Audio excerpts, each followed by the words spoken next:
Hai Shalom saudara terkasih, senang sekali hari ini kita dapat berjumpa kembali di dalam renungan kita.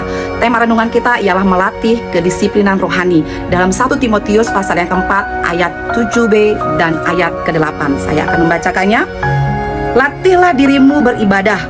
Latihan badani terbatas gunanya, tetapi ibadah itu berguna dalam segala hal, karena mengandung janji baik untuk hidup ini maupun untuk hidup yang akan datang. Saudara, kalau kita mendengar kata disiplin, kita semua pasti sudah tahu apa arti kata disiplin. Disiplin itu mengandung arti ketaatan, patuhan, atau kesadaran kita untuk dapat mengendalikan diri kita sesuai dengan aturan-aturan atau sesuai dengan waktu-waktu yang telah kita siapkan untuk kita lakukan.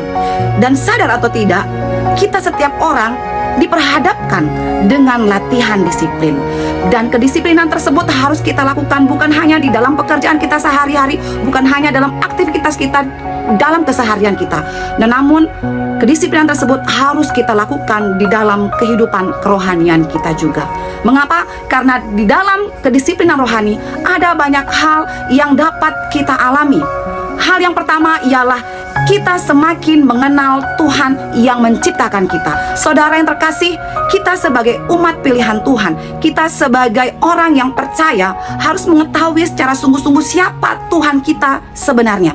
Bukan hanya sekedar mendengar, bukan hanya sekedar tahu, tetapi kita harus memahami, bahkan kita juga harus hidup di dalam kebenaran Tuhan kita. Hal yang kedua ialah kita semakin merasakan penyertaan Tuhan di dalam kehidupan kita. Hal tersebut kita dapat lihat di dalam Mazmur pasal 23 ayat 1 yang mengatakan, Tuhan adalah gembalaku, takkan kekurangan aku. Jika kita hidup di dalam Tuhan, jika kita memiliki kedisiplinan dalam kerohanian kita, kita akan merasakan penyertaan Tuhan di dalam kehidupan kita. Dan kita tahu bahwa Tuhan tidak pernah meninggalkan kita.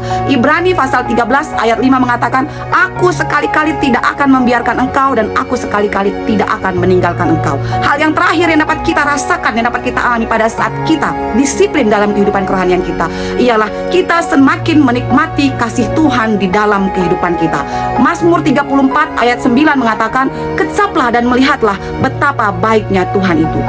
Pada saat kita hidup disiplin dalam kerohanian kita, kita pasti akan merasakan bagaimana kita dapat mengenal Tuhan secara pribadi, bagaimana kita merasakan penyertaan Tuhan secara sempurna, dan kita juga akan merasakan kasih Tuhan di dalam kehidupan kita. Demikian renungan kita pada saat ini.